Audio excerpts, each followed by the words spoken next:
Greater Hyderabad south జిల్లా CPM party ఆధ్వర్యంలో పుచ్చిలపల్లి సుందరయ్య 39వ వర్ధంతి వేడుకలలో పూలమాలలు వేసి ఘనంగా వేడుకలు జరుపుకున్నారు. ఈ సందర్భంగా సౌత్ జిల్లా సిపిఎం పార్టీ కార్యదర్శి ఎండి అబ్బాస్, రాష్ట్ర కార్యదర్శి వర్గ సభ్యులు వంకూరు రాములు మాట్లాడుతూ దేశంలో స్వాతంత్ర ఉద్యమంలో మరియు తెలంగాణ సాయుధ పోరాటంలో పుచ్చపల్లి సుందరయ్య కీలక పాత్ర వహించాడని, తెలంగాణ సాయుధ పోరాటం భూమి కోసం, భుక్తి కోసం, స్వేచ్ఛకు కోసం పోరాటం చేసిన వ్యక్తి వేల ఎకరాల భూములు పేదలకు పంచి తన జీవితాన్ని ప్రజల కొరకు అంకితం చేశారన్నారు. ఈ కార్యక్రమంలో సిఐటియు ముఖ్య నాయకులు విఠల్ నాగేశ్వర్, శ్రావణ్ కుమార్, మీనా, కోటయ్య, కృష్ణ, శేఖర్ యాదవ్, రామ్, మహేష్, దుర్గా, జంగయ్య, కుమార్, బాబా నరసింహ తదితరులు పాల్గొన్నారు.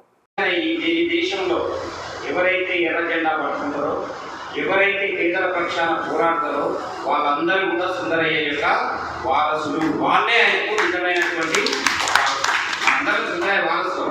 ఆయనకి పిల్లలు ఉన్నారా, మన తాతలు ముత్తాతలు ఎలా ఉంటే ఇప్పుడు వాళ్ళు ఎవరు మనకు గుర్తుండి ఉండరు. మన ముత్తాత ఉందనుకో 4 తరాల క్రితం 5 తరాల క్రితం మన తాత ఎవరో మనకు తెలియదు. ఎందుకు గుర్తు చేసుకోలేదు? మరి ఈయన ఎందుకు గుర్తు చేసుకుంటా ఉన్నాం? ఎందుకు గుర్తు చేసుకుంటున్నాం అంటే ఈయన అందరి ప్రజల కోసం పనిచేశాడు, పేద ప్రజల కోసం పనిచేశాడు.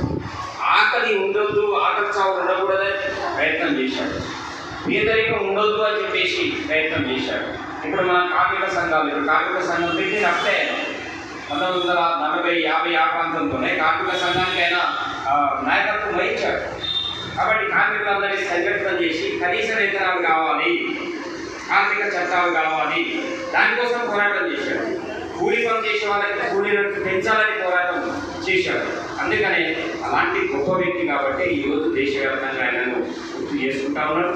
ఆయన పార్లమెంట్ సభ్యుడిగా పనిచేశాడు, అసెంబ్లీలో ఎమ్మెల్యేగా పనిచేశాడు. మన కోసం ఏ రోజు ఒక్క చిన్న పైసా కూడా ఆయన ఎవరి దగ్గర లాలుచి పడినటువంటి వ్యక్తి కాదు. అలాగే ఆయన పార్లమెంట్ కూడా సైకిల్ మీద పోయాడు. ఇప్పుడు మనం చూస్తే వార్డ్ నెంబర్ కూడా గెలవని కూడా ఏం చేస్తాడు, కార్లలో తిరుగుతూ ఉంటాడు, ఈ కార్లలో తిరుగుతాడు. కానీ ఆయన పార్లమెంటులో ప్రతిపక్ష నాయకుడుగా ఉంది. నెహ్రూ ప్రధానమంత్రి ఉంటే ఆయన ప్రతిపక్ష నాయకుడుగా సుందరయ్య ఉన్నాడు. కాబట్టి అలాంటి గొప్ప వ్యక్తి, ఆ గొప్ప వ్యక్తిని మనం గుర్తు చేసుకుంటున్నామంటే ఆయన చేసినటువంటి త్యాగాలు, ఆయన చేసినటువంటి పోరాటాలే ఈరోజు దేశంలో అనేక మందిని మాలాంటి వాళ్ళను, మీలాంటి వాళ్ళని, వీళ్ళందరినీ కూడా ఎర్రజెండ బిడ్డలుగా, ఎర్రజెండ వారసులుగా తయారు చేస్తున్నాం.